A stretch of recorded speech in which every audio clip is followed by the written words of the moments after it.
monsieur, bonsoir et bienvenue. Vous êtes sur la Dan Broadcasting System et dans votre émission Le Monde ce jour.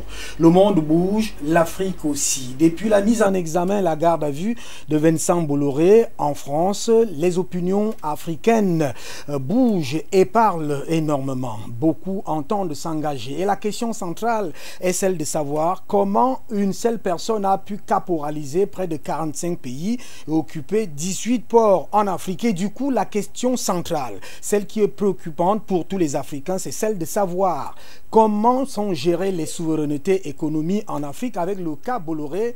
On va en parler ce soir. C'est d'ailleurs l'une des premières éditions dans ce sens-là, dans la série de celles que nous allons lancer, ou nous lançons maintenant, ici et maintenant, pour camper sur cette actualité tout au long du mois qui est en train de s'écouler. Rebonsoir donc à tous et bienvenue. Et pour inaugurer cette série, Dr Pierre Alaka, bonsoir et bienvenue.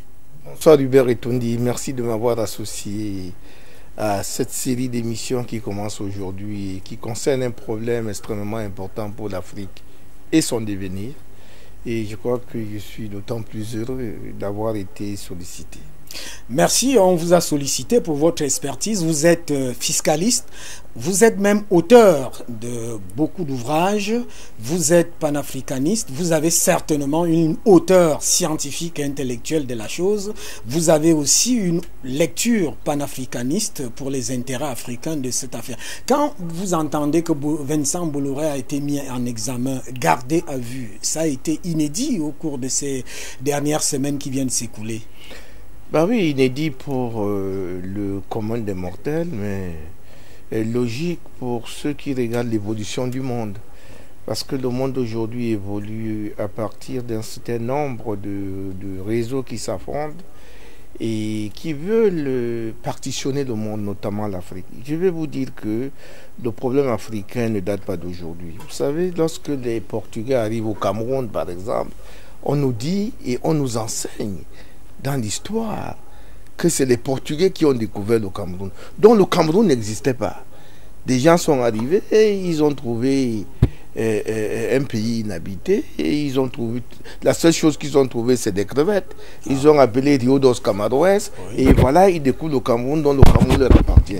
Du coup, la colonisation entre avec ce genre d'événements, parce que l'Afrique européenne, notamment le Cameroun, et au fil du temps, et le monde évolue et les Blancs s'en vont, c'est-à-dire les colonisateurs s'en vont, quelle que soit la forme qu'ils ont eu à prendre. Pour le cas du Cameroun et du Togo, système de mandat, système de tutelle. Pour les autres, colonisation directe. Pour d'autres encore, colonisation indirecte. Donc, quand ils partent, ces gens-là, ils veulent laisser de nouveaux Blancs qui vont les remplacer dans leur pays. Qui sont ces nouveaux Blancs? Ces nouveaux Blancs sont les Africains eux-mêmes. Et voilà d'où tout ça part. Et en ce moment, les nouveaux Blancs, eux, ils veulent caporaliser leurs propres frères, ils veulent les recoloniser, ils deviennent les vrais Blancs, alors qu'en réalité, ils sont chez eux, comme leurs frères, qui n'ont pas eu la chance d'être des dépositaires du pouvoir laissé par le colon. Et en ce moment, qu'est-ce qui se passe? Ils font la même chose que le colon qui est parti, quelle que soit sa forme, j'en ai parlé déjà, quelle que soit sa forme, je répète, et il devient le nouveau propriétaire du pays, qui n'est pas le sien jusque-là. C'est pour cela que de tels événements peuvent se passer. On arrive à des cas comme ça. On arrive à des cas comme ceux du groupe Vincent Bolloré, qui est chez lui, qui revient et qui dit, bon, alors les petits que j'avais laissés là, que mes ancêtres ont laissés là, bon, j'ai besoin des ports, j'ai besoin de ceci, j'ai besoin... Bref, je veux l'eau, je veux le transit, je veux la logistique, je veux tout. Il faut que ça m'appartienne. Parce que je vous ai laissé comme gardien. Il faut qu'aujourd'hui, l'Afrique nous appartienne. Alors, première question à ce niveau. Ça tient, nous sommes le 9 mai 2018 aujourd'hui. Vous êtes allé puiser très loin, ça c'est bien. Ça veut dire que des Portugais jusqu'à ce jour, c'est le système, les Africains et les Camerounais partants sont toujours des esclaves. Ils ont accepté de l'être. Ils ont accepté de l'être. Il est grand temps qu'on refuse de l'être, de continuer à l'être. Et c'est d'ailleurs pour ça qu'avec la traite négrière, vous avez remarqué que c'est nos propres chefs qui prenaient les plus costauds et qui les vendaient pour une larme d'eau de feu, qu'on appelle aujourd'hui whisky, ou bien pour quelques graines de sel qu'on pouvait retrouver ici nous-mêmes au bord du Vouri ou de Campo. Donc on n'a pas réalisé qu'on est chez nous. On ne peut pas comprendre ça autrement. Et comment est-ce que cette transition s'est opérée? Cette transition s'est opérée avec la déculturation. À la déculturation. La déculturation de nos peuples. Notre déculturation. J'en conviens, nous parlons maintenant en français. Oui. Cette déculturation est positive parce qu'on a besoin d'une langue internationale pour communiquer. On en a besoin. Mais ce n'est pas de celle-là que je parle. En quoi elle est négative? Non, la déculturation au niveau de la langue, je ne la trouve pas trop négative, même si on a besoin aujourd'hui d'une langue africaine pour communiquer entre nous. Oui. Voilà. Mais pour l'instant, on en est encore là. Mais la déculturation dont je parle, c'est celle spirituelle. Celle qui a amené l'Africain à accepter qu'il est sorcier. Et qui a amené l'Africain devenu néocolon de dire que le sorcier doit aller en prison. Or, c'est quoi la sorcellerie? La sorcellerie n'existe que dans l'esprit des méchants, des gens qui pensent que l'Afrique n'est pas scientifisée ou n'a pas de connaissances scientifiques. L'Afrique connaît la nature. Et quand on connaît la nature, on maîtrise la science. Parce que qui maîtrise la nature, maîtrise la science. Mais c'est comme donc si ces éléments ne sont plus maîtrisés parce qu'une seule personne, nous revenons au groupe Vincent Bolloré, vient caporaliser 45 pays, 18 ports. Et c'est pour ça, et j'en viens, c'est pour ça que pour réussir à ce challenge, il a spiritualisé les nouveaux Africains, les nouveaux néocolons. Il leur a dit, vous êtes désormais mes frères. Ce n'est pas une question de peau, c'est une question de pensée, c'est une question d'esprit, c'est une question de croyance. Nous pensons la même chose maintenant. Donc tout ce qui est à moi est à vous. Et je penserai à vous. Laissez la plèbe là souffrir là où elle est, vous, et c'est là où on a créé l'individualisme. Et cet individualisme est à l'origine de ce qui s'est passé avec Vincent Bolloré, de ce qui se passe aujourd'hui pour voir nos États être caporalisés de cette façon-là. Il faut revenir à nos traditions ancestrales et nous approprier nos États. Un peu comme on peut dire à nous l'Afrique, à nous le Cameroun, à nous la Centrafrique. Ces pays nous appartiennent. Ayons ce slogan pour que nous puissions désormais prendre à main nos responsabilités. Ce n'est qu'à ce niveau-là, lorsque cette prise de conscience va être prise, que un monsieur comme Bolloré devra rendre compte. Et je reviens donc à la première question. Oui. Aujourd'hui, il est mis en examen, certainement mis en garde à vue, avec tout ce que ça comporte, pour corruption des hauts fonctionnaires africains pour ces affaires. Ça veut dire qu'il y a une prise de conscience, ça veut dire qu'il y a affrontement des réseaux.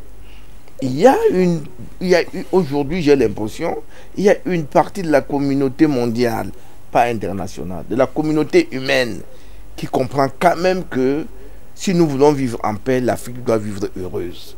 Et il n'y a pas de raison qu'un individu s'accapare de toute la richesse d'un continent, alors que ce continent vient quémander chez nous. Et dès lors, un homme comme Bolloré devient dangereux pour l'humanité, dangereux pour son propre pays. Ah, il est dangereux pour l'humanité. Il est dangereux pour l'humanité parce que, par sa faute, des millions d'Africains croupissent dans la misère, sont transformés en esclaves en traversant le désert, meurent de soif, et ainsi de suite, se retrouvent dans les berges de la Méditerranée, dans les plats de la Méditerranée, non plus en tant qu'individu, mais en tant que cadavre. C'est de sa faute, en premier lieu, parce que le mal-être, le mal-vivre, du fait de lui, fait que les Africains veulent aller dans ces États d'où il vient, et qui en ont marre de cette façon de traiter les autres États, pour chercher le bonheur qu'ils ont chez eux. Il faut que l'Afrique se réveille. Et il faut que le monde, parce que le monde commence à se réveiller. Le monde commence à se réveiller. Je voudrais qu'on aille un peu au fond. Est-ce que actuellement, vous avez l'impression que cette dangerosité de Vincent Bolloré et de toute son exploitation est perçue ainsi par la société africaine? Mais elle est perçue partout de la même manière, sauf par la société africaine égocentrique, Oui. individualiste et individualisée, qui pense que le bonheur c'est pour eux et le malheur c'est pour le plus grand nombre. Ces gens qui ont vendu l'Afrique à Bolloré, c'est-à-dire ceux qui nous dirigent, il faut le dire, ceux qui nous dirigent, c'est eux le problème. Il faut qu'ils dorment cette nuit, qu'ils se réveillent africains demain, pour qu'ils prennent le relais, pour poursuivre aussi en territoire africain Bolloré et ses affaires. On ne peut pas comprendre. Pour qu'ils prennent en relais de poursuivre aussi Bolloré en territoire africain. Absolument. C'est vers là que j'allais avec ma question. Après, en préparant cette émission, on a suivi des gens, certains qui ne veulent pas se prononcer, certains qui disent, est-ce que c'est donc possible que Bolloré soit aussi mis en examen sur la plupart de tous ces dossiers en Afrique? Bolloré doit même être arrêté. Doit être arrêté. Oui, mais moi je vais vous dire, c'est depuis que ce monsieur a pris le transport et le transit et tout ce qui tourne autour dans nos États, que les groupes armés se sont bien formés, se sont organisés. Mais il y a un rapport. Vous ne pouvez pas partir d'Amsterdam avec un bateau. Vous arrivez au port de Douala, de Lomé, d'Accra, je sais pas, je peux en citer, de Libreville, et avec un conteneur, vous le prenez, vous le mettez dans le rail. Ce conteneur arrive dans le cas du Cameroun à Ngaoundéré. Il fait rail, oui. Il fait rail, et après, à partir de Ngaoundéré, vous le mettez dans vos camions, parce qu'il fait terrestre. Il fait terrestre, oui. Et le conteneur qui est parti d'Amsterdam arrive chez le destinataire sans que... sans contrôle. Sans contrôle, sans que les pouvoirs chargés du contrôle puissent regarder ce qui est à l'intérieur. Mais vous allez avoir tout. Et la réciproque est vraie. Parce que quand ce conteneur repart, il peut repartir avec l'or, le diamant, le cuivre, l'uranium. Il peut repartir avec tout. Ça veut dire que vous avez confié. Mais ce que vous dites là est suffisamment grave. Même pour les États, ça dit qu'au sommet de l'État, ça c'est suffisamment grave. Mais c'est la déduction logique de ce que le transport est un domaine stratégique pour tous les États. Un domaine de souveraineté. Un domaine de souveraineté. Les entreprises qui excellent dans le transport, regardez dans le monde entier, quelle qu'elle soit, l'État a une part importante là-dedans. Et on donne une petite partie au privé pour encourager quand même l'actionnariat populaire. Ouais. Mais généralement, c'est le domaine de prédilection de l'État pour deux raisons. La première, c'est un domaine stratégique. La deuxième, c'est un domaine qui produit le cash flow, où il n'y a pas de paiement à terme, on paye cash. Ouais. Et l'État a suffisamment les moyens pour mettre en place ses politiques économiques, sociales et autres. Mais quand vous confiez un tel domaine à un individu, mais vous pensez à quoi vous-même quand vous le faites, si vous appartenez à cet État sur le plan de la spiritualité, de la culture, ainsi de suite. Mais c'est parce que vous n'appartenez plus à ce pays que vous êtes capable de faire une telle chose. C'est comme si votre père est sorti, un étranger arrive et il dit « Donnez-moi la radio de votre père ». Vous prenez, vous donnez. Et quand votre père revient, il veut ouvrir sa radio, il n'y a pas de radio. C'est la même chose. C'est la même chose. Parce que cette radio-là, elle est écoutée non seulement par le papa, mais par les voisins, par tout le monde. C'est là où chacun vient puiser l'information dont il a besoin pour connaître l'évolution du monde. Mettons les matières premières, mettons le transport, mettons les éléments constitutifs de l'État comme une radio. Le ciel. Vous avez la Camerco et tout et tout. Oui. Mettons la terre dans le rail, la route et tout et tout. Vous avez les voies ferrées, vous avez tout ce que ça comporte. L'eau, vous avez les activités, les sociétés maritimes, ainsi de suite. Ça, c'est des domaines stratégiques de l'État qui ne peuvent être détenus que par l'État. Et ce n'est que l'État qui peut y exercer quelque activité que ce soit, sauf si cet État-là renonce et autorise un privé ou un ensemble de privés à le faire à sa place et sous son contrôle. Sous son contrôle. Sous son contrôle. Et là, vous venez de prendre un exemple d'un conteneur qui part d'Amsterdam, qui traverse tous les ports jusqu'à destination. Oh, vous avez un conteneur qui quitte Amsterdam et qui arrive à Fotokol, chez le destinataire, sans le contrôle de l'État, sans même que l'État sache qui est ce destinataire. Est-ce que ça, c'est pas un malheur? En fait, mais c'est un malheur parce que après vous avez Boko Haram, et vous avez les sécessionnistes, et vous avez en Sardine, vous avez tous ces groupuscules, vous avez tout ça. Mais vous comptez sur quoi pour vous en sortir? Lorsque vous parlez d'un certain nombre d'éléments qui permettent à votre pays de se sortir d'affaires et de parler au Conseil des Nations comme un État libre, indépendant et souverain, et vous bradez les instruments de la souveraineté de l'État, est-ce que vous êtes sûr que vous n'appartenez pas à l'État à qui vous remettez ces instruments de souveraineté? Question.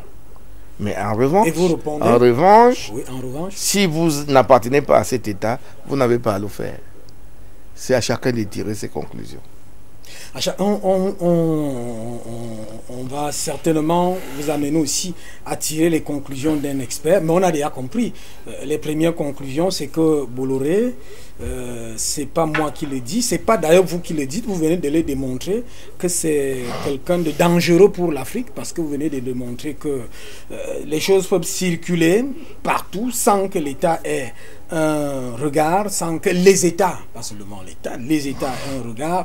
Et du coup, on a avec Boko Haram les sécessionnistes en Sardine et je sais pas encore l'État islamique branche de l'Afrique. On va prendre ce reportage, mise en examen de Vincent Bolloré, parce que l'autre volet aussi, c'est que beaucoup d'Africains se disent aujourd'hui, s'il a été mis en examen dans son propre pays et gardé en vue, pourquoi ne pas déclencher tous les processus de toutes ces corruptions et ces affaires en Afrique? Mise en examen de Vincent Bolloré, on regarde, on revient tout de suite. Bonjour et bienvenue dans le Fil d'Actu, l'émission qui donne du sens à l'information. Mardi 24 avril, le milliardaire Vincent Bolloré était placé en garde à vue, mis en cause dans le cadre d'une information judiciaire pour corruption d'agents publics étrangers. Vincent Bolloré a été placé en garde à vue. Vincent Bolloré est en garde à vue à Nanterre. Bolloré, 10e fortune de France, est depuis ce matin en garde à vue.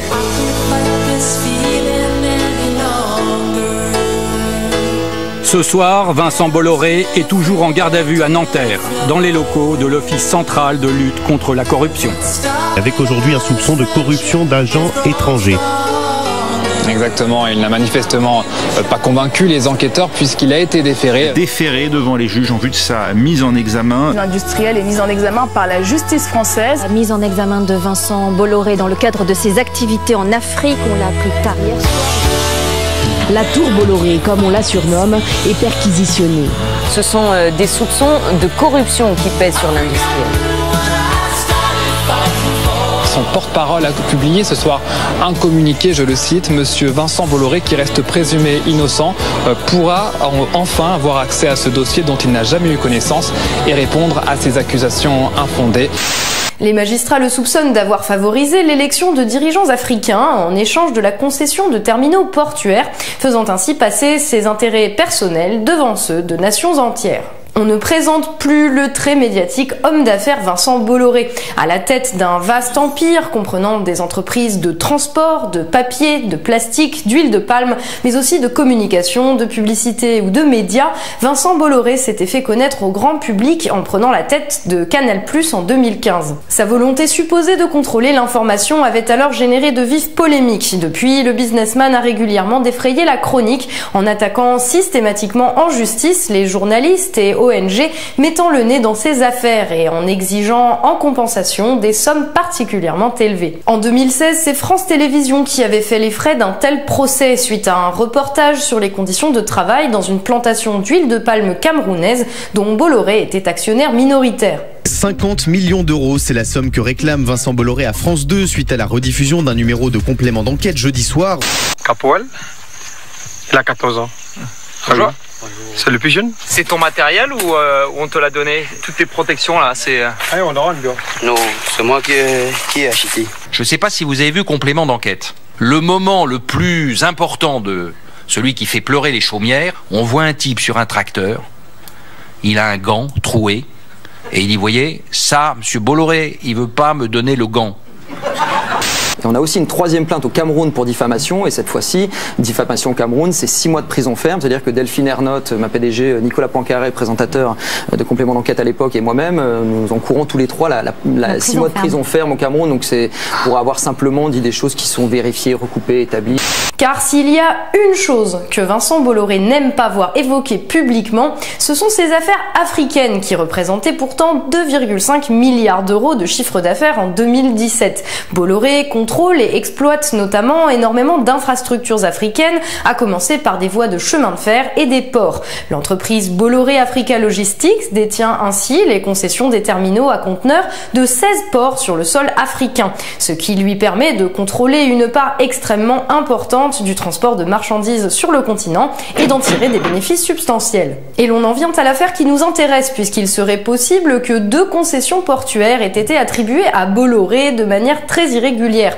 La justice soupçonne en effet le groupe d'avoir facilité l'arrivée au pouvoir des actuels dirigeants guinéens et togolais en mettant à leur disposition, à des tarifs préférentiels, les moyens de l'agence de communication Havas, propriété du groupe, en échange de l'attribution des concessions portuaires de Conakry et de Lomé à Bolloré Africa Logistics.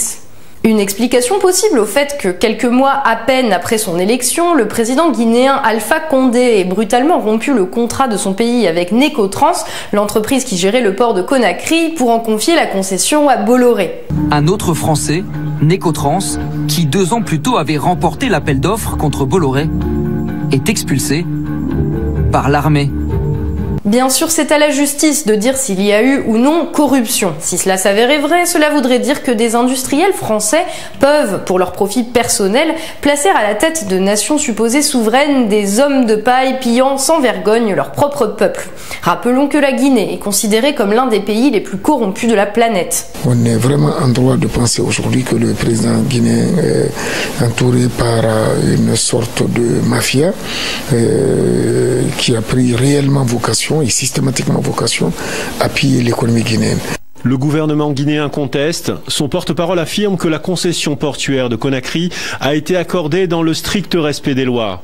Mais la justice française poursuit ses investigations. Il y a 2 semaines, dans les bureaux de Havas, apparemment ils ont trouvé des documents, des sous-facturations qui prouveraient que l'agence Havas s'est mise vraiment au service de ces 2 personnalités politiques africaines afin de leur rendre service pendant leur campagne électorale. Mais au-delà de cette hypothèse, peut-être y a-t-il un vrai problème avec le fait que des milliardaires transforment en terrain de jeu un continent entier au détriment de son développement.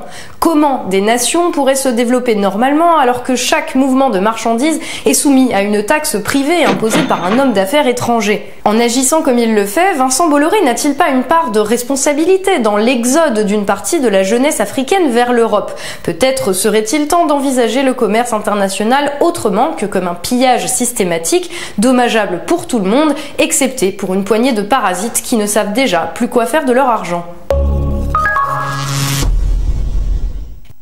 Comme si vous êtes entendu avec cette dame dans cette série de reportages, j'indique la gravité, la dangerosité des exploitations de Bolloré, de ces transactions. Elle déduit de manière claire que Bolloré a transformé l'Afrique en terrain de jeu, en une scène de pillage systématique.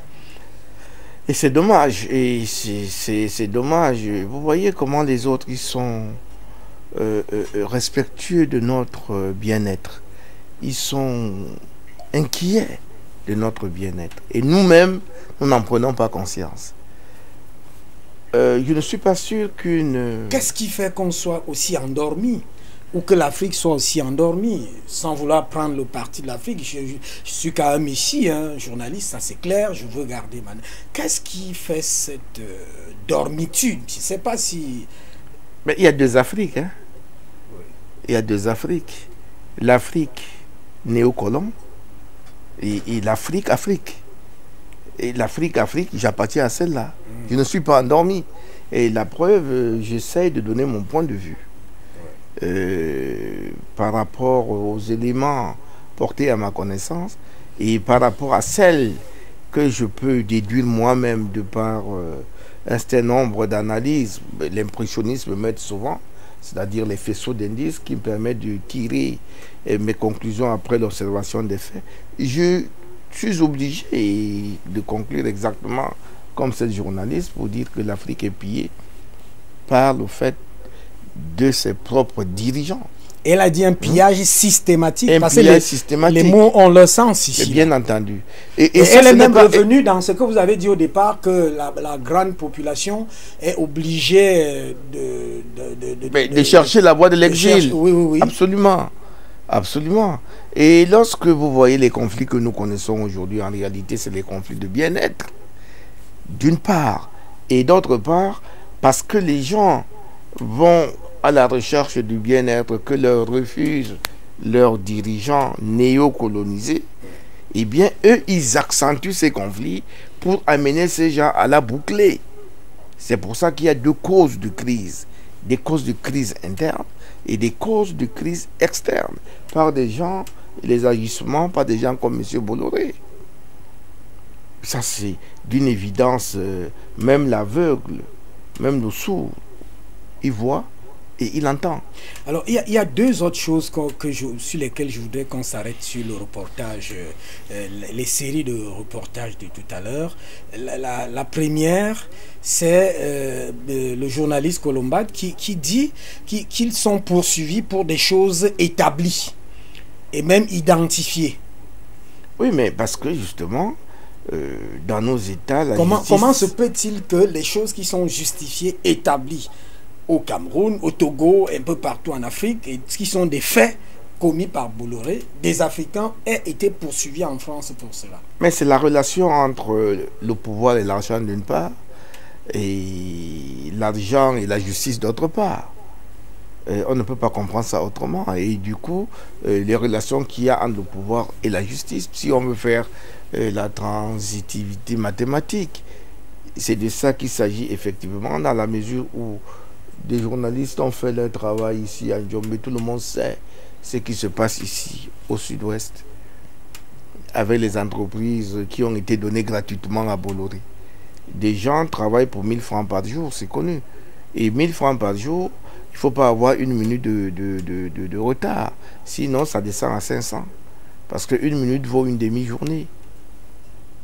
Et après, à la fin du mois, il y a des difficultés pour avoir cet argent. Et lorsqu'on a cet argent, les conditions de travail qui entraînent une précarité sur le plan de la santé, eh bien, vous amènent immédiatement à l'hôpital. Et donc, vous ne vivez pas, vous survivez. On revient à ce reportage, avec elle a présenté un aspect du misérabilisme des populations africaines. Exactement. Quand un employé ne peut pas avoir le matériau de travail, ou bien le matériel de travail, ça dépend des cas. Qu'est-ce que vous attendez de lui? Mais il est esclave. C'est un esclave. Ça veut dire que nous, Bolloré, fait vivre encore des Camerounais, pour parler d'eux, dans la période de l'esclavagisme. Et nous sommes là en plein esclavagisme moderne. Sauf qu'on n'est plus transporté pour les champs au Brésil et en Amérique du Sud et un peu ailleurs, mais pour des champs chez nous, dans nos terres, des champs qui nous appartiennent, où Bolloré n'a même... Si on lui demande à quel est le premier jour où on a commencé à planter le premier palmier ou la première banane, il ne saura pas. Voilà le problème.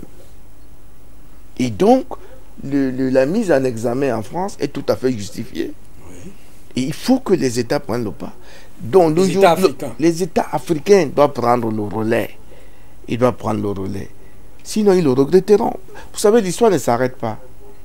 L'histoire ne s'arrête pas. Il y a des choses qu'il faut faire. Et il faut les faire à temps. Et vite. Quand vous ne les faites pas, et si ça vous rattrape, vous allez regretter. Et en ce moment, vous parlerez au présent alors que vous parlez au passé. Or, il est dangereux de parler au présent pour le passé. On revient, vous gardez, autre élément de ce reportage, Nicotrans, une autre entreprise française qui est expulsée par l'armée alors qu'elle était contractuelle. Mais là, c'est un président qui agit.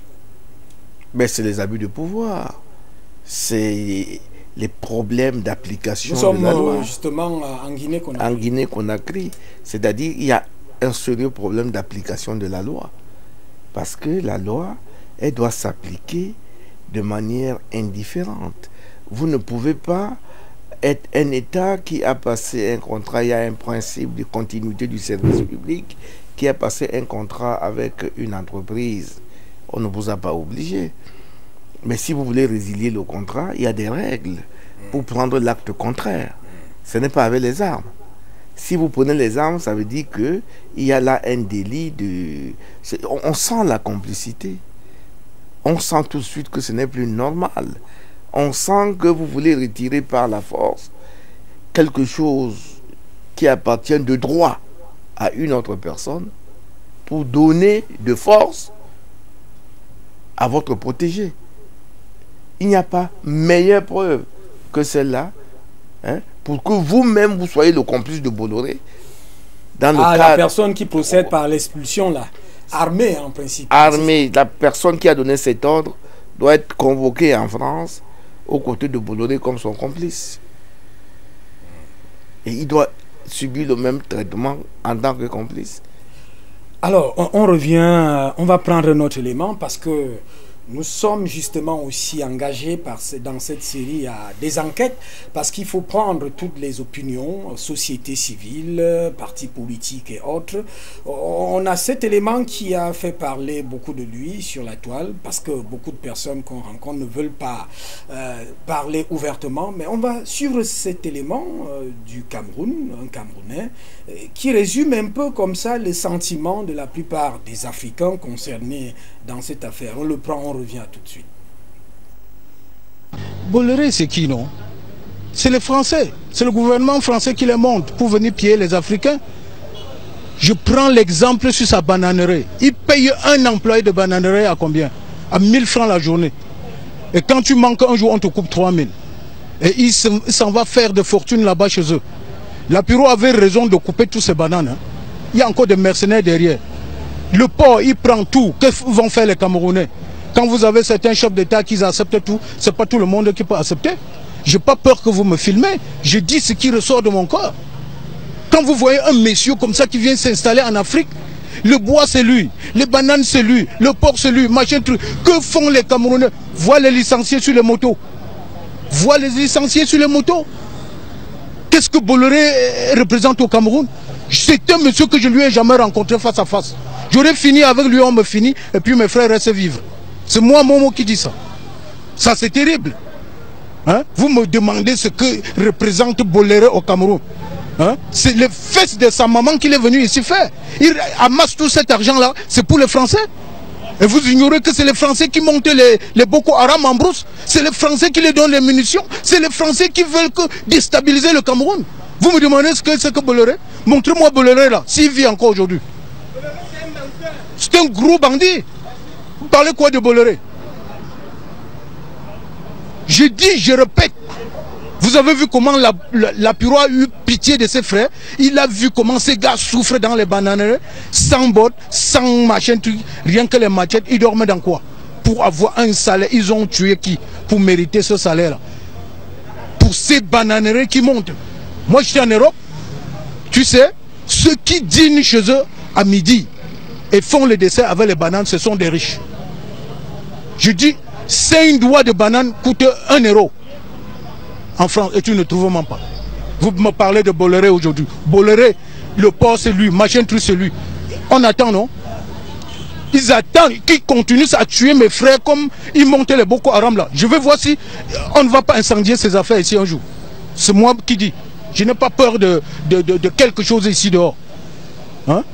On accuse les chefs d'État, machin, tout. Ce sont les pressions qui donnent aux chefs d'État. Je dis que tous même les machins que vous voyez, les anglophones faire, machin, toutes ces crises-là, c'est monté par eux. Parce qu'ils vont faire comme ils ont fait en Libye. Dès que les anglophones là tombent aussi bêtes comme ça, après ils vont venir dire qu'ils s'installent là-bas pour les aider. Ce serait pour piller le pétrole. Alors là, cet élément, il a fait pratiquement, tous ceux qui sont là dans ce plateau en train de suivre cette émission, c'est un élément qui fait en même temps rire, mais qui fait en même temps pleurer. il y a des choses très graves. Parce qu'il dit des vérités de manière crue. Ben, il est dépité. C'est-à-dire que... il se demande s'il est gouverné, en fait. Voilà parce que quand... Mais à ce niveau, il dit que c'est eux qui influencent les chefs d'État pour qu'ils fassent ces trucs-là. Ils ne sont pas obligés d'accepter. Bon, c'est vrai que la réalité du pouvoir est autre. Mais ce que le fait de dire que si je le rencontre, je finis avec lui, comme on dit ici chez nous au pays. Ah ben, puisqu'il il résume un peu le sentiment des Camerounais qu'on a pris dans la rue. On reviendra au cours des prochaines émissions. Exactement. Ça montre que, très honnêtement... Et là, c'est grave quand même, parce que il y a un sentiment anti-Bolloré avec des réalités. Et ça montre que il doit avoir un recul, sursaut d'orgueil pour que nos dirigeants fassent comme la France. Bolloré est français. Il prend de l'argent pour aller donner en France. Vous comprenez qu'à l'homme mettant en examen, les Français ne veulent pas de cet argent sale. Parce qu'aujourd'hui, toute la finance internationale s'est liguée contre l'argent sale. Ça, là, c'est l'argent sale. Vous parlez d'autorité, là, puisque vous êtes expert fiscaliste. Bien entendu, c'est de l'argent sale qui n'honore pas la France. C'est de ça qu'il s'agit aujourd'hui. Et c'est pour ça qu'il dit l'employé qui gagne 1000 francs, s'il est absent un jour, on coupe 3000. Mais ça veut dire que Bolloré lui a pris 2000. C'est de l'argent sale. Il lui a volé d'autorité 2000. Il n'a pas de matériel, il n'a pas de bottes, il n'a rien. Les 2000 qui auraient pu lui servir à acheter des bottes et du matériel. Donc du coup, il va être complètement balafré avec une manutention traditionnelle, non protégée. Vous avez vu quand on porte les régimes de noix de palme, ça pique. Si vous n'avez pas, ça broute. Voilà, ça broute. C'est le meilleur terme. Il n'a pas ça. Alors vous devez comprendre que ce qu'il dit doit être une prise de conscience en réalité pour qu'on poursuive Bolloré aussi chez nous. Ah oui, pour que Bolloré soit... des procès s'ouvrent. Pour que des procès s'ouvrent. Ça veut dire que... Parce qu'il allait jusqu'à dire que s'il rencontre Bolloré, il va finir avec Voilà, exactement. Ça veut dire que à défaut de voir l'État agir, la loi de son pays agir pour arrêter celui que la France elle-même présente déjà comme un voleur international. Alors lui, il va... la France le présente comme voleur international. Mais vous avez suivi le reportage, le premier reportage, c'est de ça qu'il s'agit. Oui. C'est un voleur international. C'est la fémania moderne. Oui. Certains Camerounais ont été là, maîtres dans cet art. Mais Bolloré leur donne le corrigé, comme on dit au quartier. Vous avez des images. Il dit, vous avez fait ça avec nos gens peut-être un peu naïfs, mais nous on va faire ça avec vos chefs d'État, qui eux ne sont pas naïfs, et on va prendre votre argent devant vous et on va le ramener en France. Sauf qu'aujourd'hui la France n'en veut plus. La France ne veut plus de cet argent sale, parce qu'honnêtement ça n'honore pas la France. Vous savez, la France est un pays de droit, c'est un pays de valeurs. Mais il y a des gens, il y a la France politique qui... ça veut dire que les Français eux-mêmes sont anti-Bolloré aujourd'hui.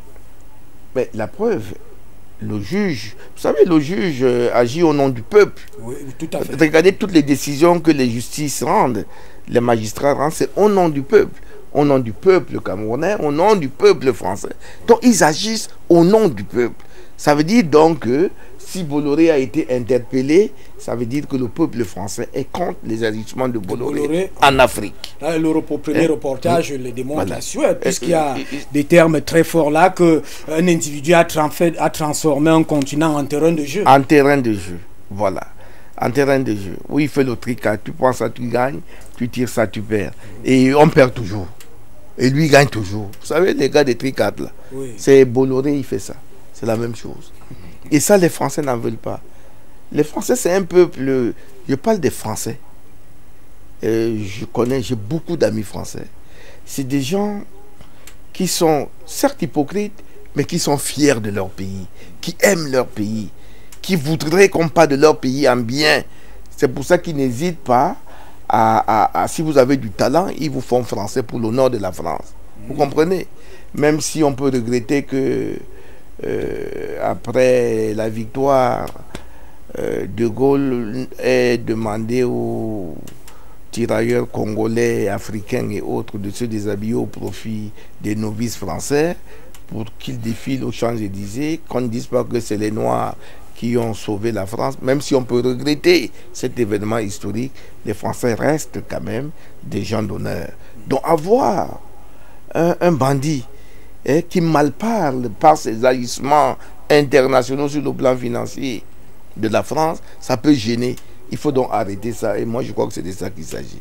Et je répète encore que les Africains doivent suivre parce qu'ils ont été dupés. Ils doivent suivre la voie de la France. La voie des Français. Oui. La voie des Français. Parce qu'ils ont été dupés. Ils peuvent avoir été dupés à leur insu. Mais maintenant que c'est au grand jour... à qui? Au chef d'État? Je parle au chef d'État. C'est ceux qui décident. Et dans nos États en Afrique, une seule personne décide, c'est le président de la République. On ne mâche pas les mots ici. Il faut le dire. Ils ont des collaborateurs, mais c'est eux qui décident. Ils peuvent avoir décidé à leur insu, mais aujourd'hui, l'affaire au grand jour, ils doivent se rétracter et prendre la bonne décision pour montrer que tout le monde peut se tromper. C'est de ça qu'il s'agit. Et si tout le monde peut se tromper, M. Bolloré, dites-nous comment vous avez fait pour avoir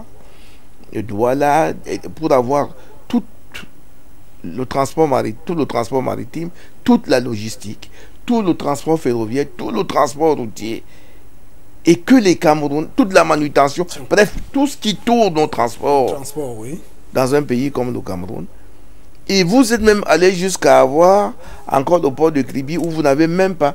Vous avez découvert des choses. Le port de Kribi où il a été déclassé. Où il a été déclassé, mais après... Il a été déclassé pour ne pas avoir rempli les conditions. Voilà.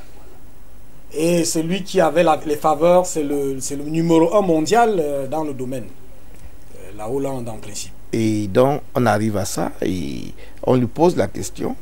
Ça, c'est maintenant l'affaire des procureurs camerounais compétents. Ils peuvent s'adjoindre les autres cas des autres pays. Des autres pays, et ils forment une coalition. Et puis, ils le poursuivent. Et ils remboursent à nos États ce qu'ils leur ont volé. Et maintenant, tout ce qui a été pris dans ces conditions et qui relève de la catégorie des entreprises stratégiques de l'État, eh bien, l'État renationalise. Et puis l'État renationalise et la vie continue. Oui, est-ce que vous avez l'impression que c'est possible? Pourquoi pas, c'est possible. Qu'est-ce qui est impossible? Parce qu'il y a une grande campagne aussi, il fait campagne, on prend juste le cas du Cameroun, où il dit avoir acheté des wagons, il a réuni des ministres pour faire des annonces. C'est l'État qui achète ces wagons. Et ils volent même l'État lorsqu'il faut aller acheter ces wagons. Ah, c'est l'État qui achète les wagons. Mais il faut voir le contrat. Moi, je crois que dans le contrat... L'État subventionne. L'État subventionne, donc s'il fait des investissements, c'est avec l'argent de l'État. Est-ce que vous savez actuellement en achat, les autres, ils sont dit, les premiers, pour certains, c'est venu du Mozambique, c'était déjà même un peu abîmé, mais maintenant on parle des États-Unis, c'est l'argent de l'État, vous dites? Au-delà du fait que c'est l'argent de l'État, mais il achète des cercueils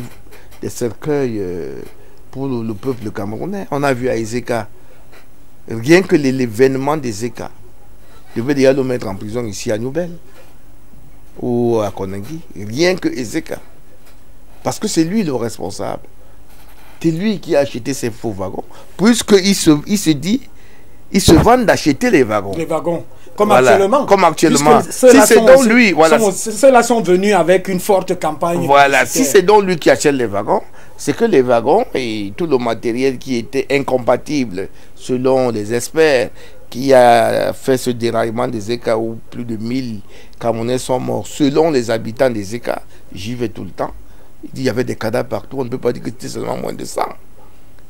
Bolloré devait déjà être arrêté et j'étais en prison.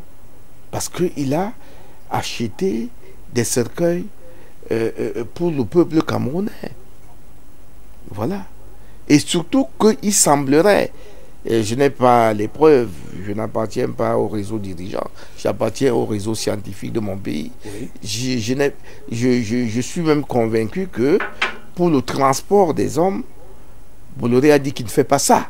Il est là pour le transport des marchandises. Ça, c'est vrai aussi. Et voilà. Parce qu'il a été contraint à un moment donné. Et pour qu'il transporte les hommes, les personnes, il est subventionné par l'État. Oui. Mais un monsieur comme ça, Mais qu'est-ce qui autorise qu'il soit subventionné alors que l'entreprise est privatisée? Mais le contrat. Allez donc on a fait ce contrat avec les yeux voilés, fermés. La question, est-ce que c'est les Camerounais qui ont fait le contrat? Vous répondez? Je ne sais pas.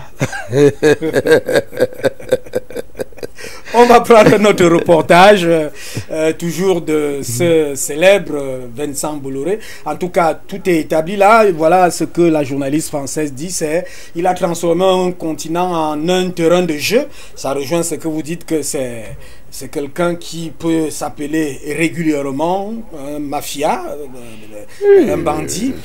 On prend encore cet autre élément qui nous parle de Vincent Bolloré. On revient tout de suite.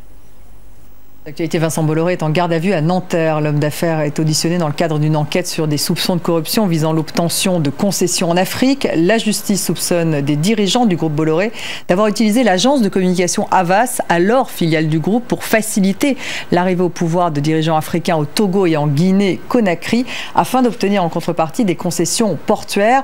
Le groupe Bolloré nie toute irrégularité. On trouve notre invité Nicolas Vescovaci. Vous êtes le co-auteur du livre Vincent Tout-Puissant, merci beaucoup d'être avec nous ce soir. Quels sont les soupçons qui pèsent sur Vincent Bolloré et deux autres cadres dirigeants qui sont également en garde à vue?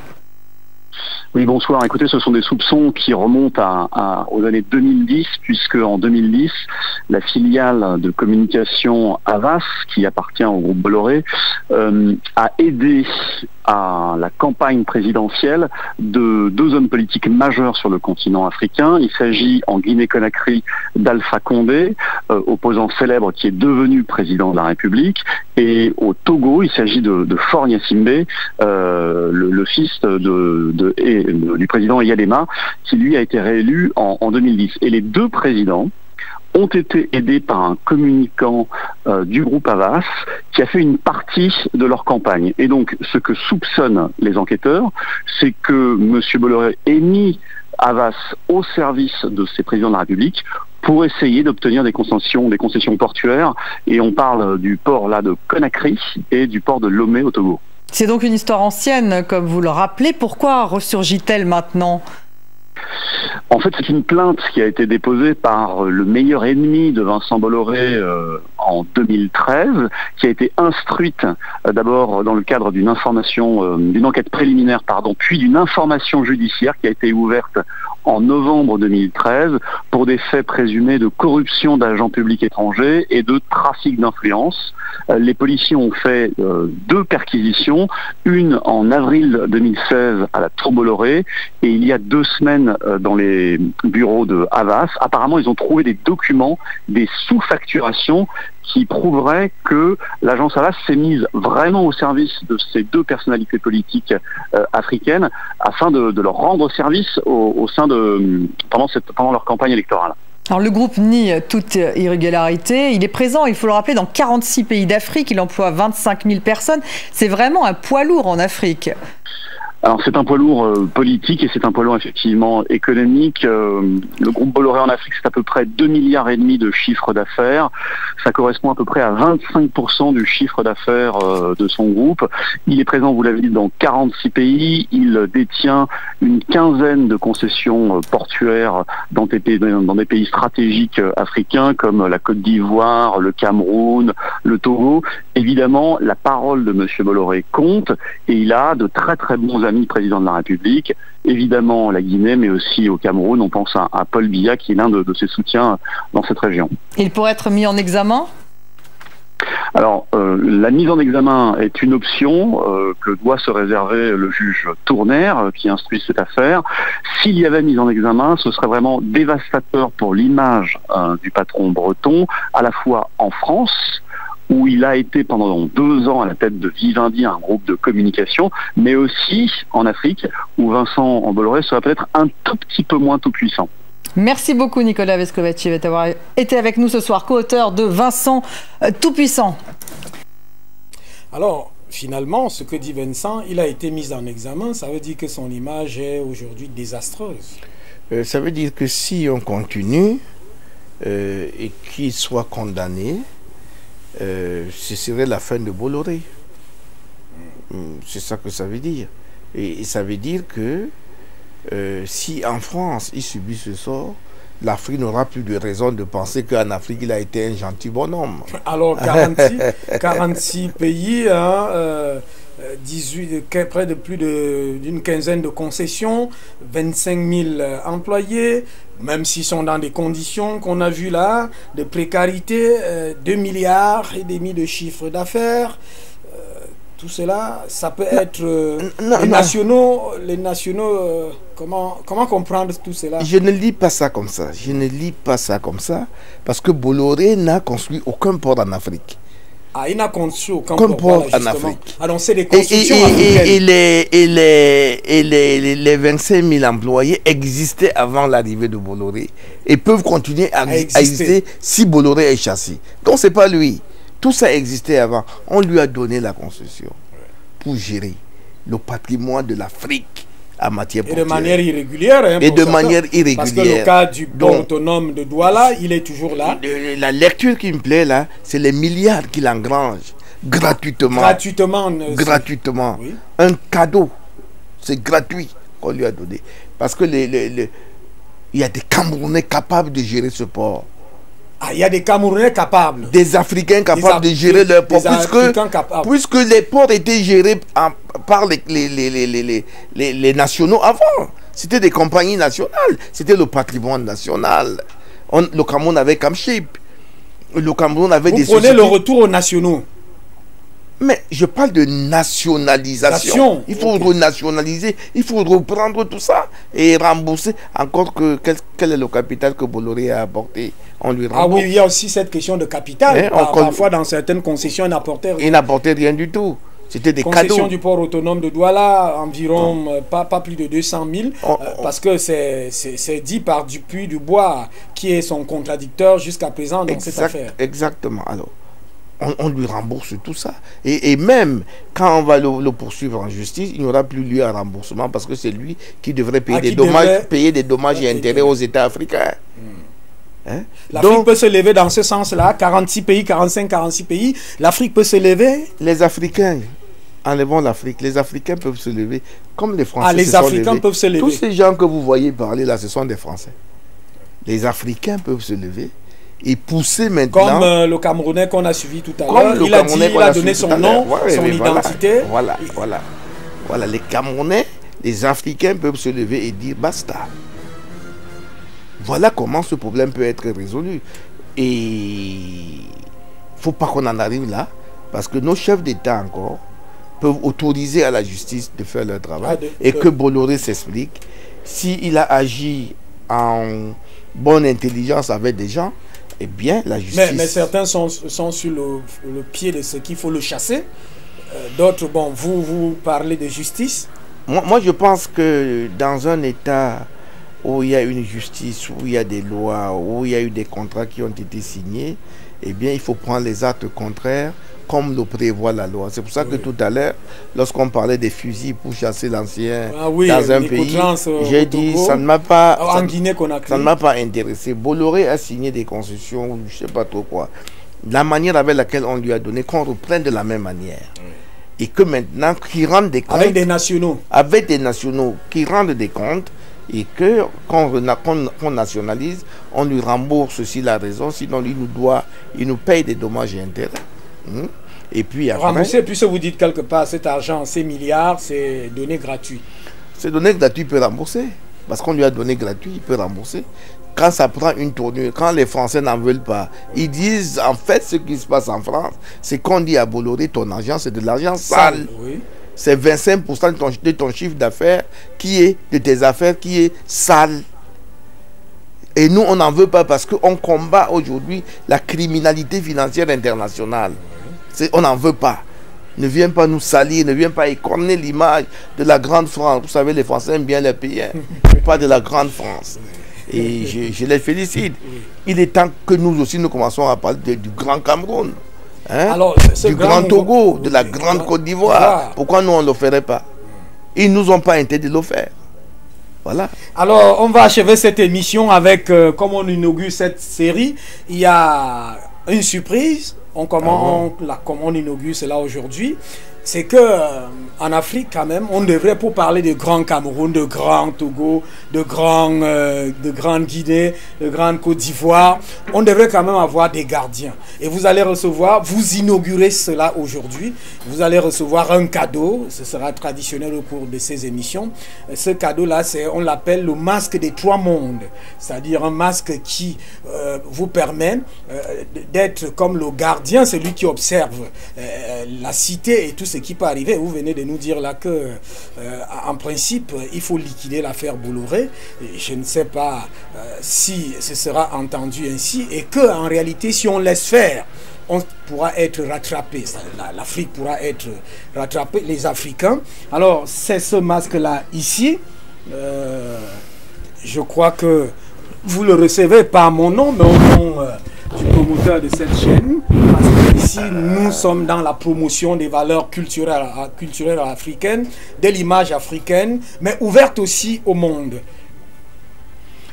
Ben merci, je suis convaincu que la personne que je dois remercier, même si vous ne le dites pas de manière précise, c'est M. El Hadj Dampoulou, de qui je reçois ce cadeau, et je suis très reconnaissant. Et je crois que si on peut être gardien, on le sera, sur le plan scientifique, parce que la science n'a pas de frontières. Tout à fait. Et dites à M. Dampoulou que j'ai reçu sa distinction et j'en suis très honoré. Merci, merci bien. Merci aussi de nous avoir honorés. Vous êtes expert fiscaliste, vous êtes sermenté dans la sous-région Afrique centrale. Vous êtes donc une personnalité reconnue au plan international. Je trahis un peu, vous avez fait l'ENA, donc vous connaissez bien cette France dont vous venez de parler, qu'à un moment donné, ils ne voudront pas continuer dans ces affaires sales de la France-Afrique, surtout avec un personnage, une personne qui a pratiquement caporalisé près de 46 pays, 18, 15 concessions et 18 ports. Aujourd'hui, c'est 18. Au moment du reportage qu'on a suivi tout à l'heure, c'était 16. Mais c'est 18 ports aujourd'hui en Afrique, parce que le port de Kribi s'est ajouté à un autre. Alors, on a terminé pour cette édition. Merci d'être venu. C'est la série qu'on ouvre. Ceux qui veulent bien avoir une contradiction par rapport à ce qui est fait ici, ils sont sollicités et accueillis, seront très bien accueillis sur ce plateau. Madame, monsieur, c'est terminé. Vous avez des propositions, vous avez des suggestions, vous avez des informations. Dans cette grande série qui est ouverte, vous êtes attendu, les portes de la Dan Broadcasting System vous sont ouvertes. C'est terminé pour aujourd'hui. À 19h, le journal en Fulfulde, à 19h15 en pidgin, à 20h, le grand journal en anglais, à 21h en français. Merci une fois de plus au docteur Pierre Alaka de nous avoir visités. Madame, monsieur, bonsoir.